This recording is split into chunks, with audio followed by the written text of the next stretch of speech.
மேலும் செய்திகள் சிலவற்றை சுருக்கமாகவும் துல்லியமாகவும் விரைவுச் செய்திகளாக பார்க்கலாம். 2008ஆம் ஆண்டு நடைபெற்ற மும்பை தாக்குதலுக்கு மூளையாக செயல்பட்ட ஜாஹி-உர் ரஹ்மான் பாகிஸ்தானில் கைது செய்யப்பட்டுள்ளார். லஷ்கர்-இ-தொய்பா தீவிரவாத அமைப்பின் கமாண்டரான இவர் தீவிரவாத செயல்களுக்கு நிதியுதவி செய்த குற்றத்திற்காக கைது செய்யப்பட்டுள்ளதாக தெரிவிக்கப்பட்டுள்ளது. மும்பை தாக்குதல் சம்பவம் தொடர்பான வழக்கில் கைது செய்யப்பட்ட ரஹ்மான் 2015ஆம் ஆண்டு முதல் ஜாமீனில் இருந்தது குறிப்பிடத்தக்கது. மகாராஷ்டிரா மாநிலம் மும்பையில் தண்டவாளத்தை கடக்க முயன்ற நபரை போலீசார் ஒருவர் விரைந்து சென்று காப்பாற்றிய வீடியோ வெளியாகியுள்ளது. தஹிசார் ரயில் நிலையத்தில் 60 வயது நபர் ஒருவர் மேம்பாலங்கள் வழியாக செல்லாமல் ரயில்வே தண்டவாளங்களுக்கு நடுவே குதித்து கடக்க முயன்றார்.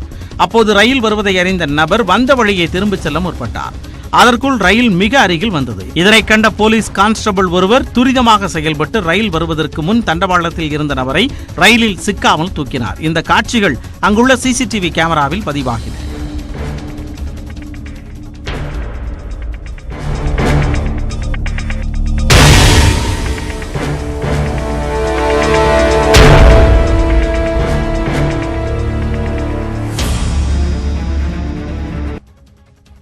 சிவப்பு எறும்புகளை சாப்பிட்டால் கொரோனாவை தடுக்கலாம் எனும் செய்தியை நம்ப வேண்டாம் என்று சுகாதாரத்துறை செயலாளர் ராதாகிருஷ்ணன் அறிவுறுத்தியுள்ளார். சென்னை ஓமந்தூரார் மருத்துவமனையில் செய்தியாளர்களை சந்தித்த ராதாகிருஷ்ணன் மருத்துவர்களின் அறிவுரையை பின்பற்ற வேண்டும் என்றும் வாட்ஸ்அப் தகவல்களை நம்ப வேண்டாம் எனவும் கூறினார். தயவு செய்துங்க மேஜிக் ரெமடிஸ் ஆக்ட்னு ஒரு தனி சட்டம் இருக்குங்க. யாராவது ஒரு கேன்சரோ இல்லையா ஒரு பர்டிகுலர் ஒரு நோய்க்கு இந்த மாதிரி ஒரு சகப்பெரம்பை சாப்பிட்டா போகும் அப்படியெல்லாம் பண்ணால் தயவு செய்துங்க. இன்றைக்கி நம்ம 21ஆம் நூற்றாண்டில் இருக்கோம். ஆராய்ச்சி இந்த கட்டடமே ஒரு ஆராய்ச்சி பண்ணக்கூடிய கட்டடம், எவிடன்ஸ் பேஸ்ட் மெடிசின், அதை தான் நம்ம சப்போர்ட் பண்ணோம். மெரினா கடற்கரையை அழகுபடுத்துவது தொடர்பான வழக்கை விசாரித்ததில் முழு திருப்தி அடைந்ததாக சென்னை உயர்நீதிமன்ற பொறுப்பு தலைமை நீதிபதியாக இருந்த வினித் கோத்தாரி பெருமிதம் தெரிவித்துள்ளார். சென்னை உயர்நீதிமன்ற பொறுப்பு நீதிபதியாக இருந்த வினித் கோத்தாரி குஜராத் உயர்நீதிமன்றத்திற்கு மாற்றப்பட்டதை அடுத்து சென்னை உயர்நீதிமன்றத்தில் இன்று காணொலி மூலம் அவருக்கு பிரிவு உபசார விழா நடைபெற்றது. அப்போது ஏற்புரையாற்றிய நீதிபதி வினித் கோத்தாரி தான் சென்னையிலிருந்து குஜராத்திற்கு மாற்றப்பட்டது வேதனை அளிப்பதாக கூறினார். இங்கு பணியாற்றிய ஒவ்வொரு நாளும் சிறந்த அனுபவமாக இருந்ததாகவும் சிறு கசப்புணர்வு கூட இல்லை என்றும் கூறினார்.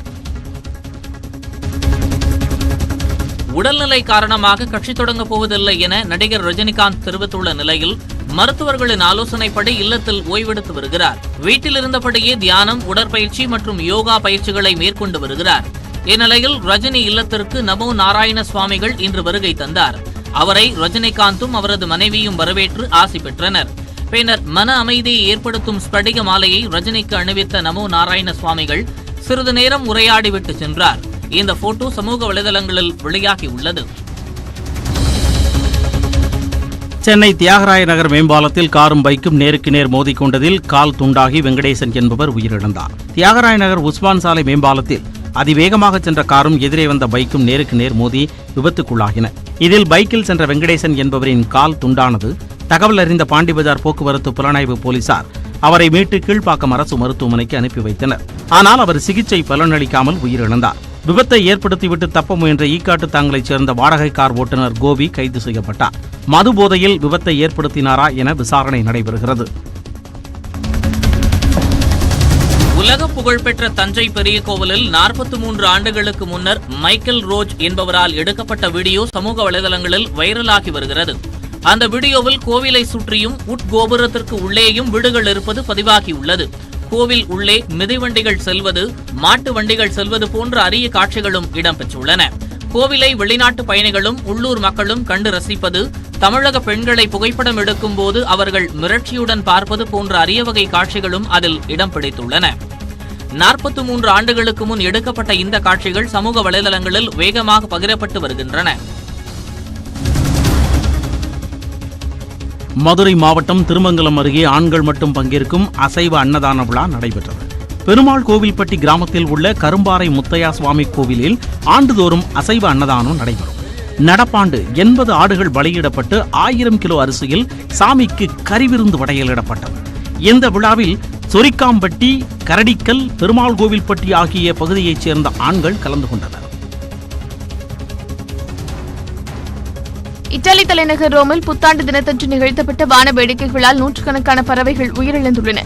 அப்பகுதி மக்கள் பலரும் நேற்றைய தினம் அதிக அளவில் பட்டாசுகளை வெடித்து புத்தாண்டை உற்சாகமாக கொண்டாடியுள்ளனர். வெடிகளால் ஏற்பட்ட பயங்கர சத்தத்தால் நூற்றுக்கணக்கான ஸ்டார்லிங் பறவைகள் சாலையில் இறந்து கிடந்தன.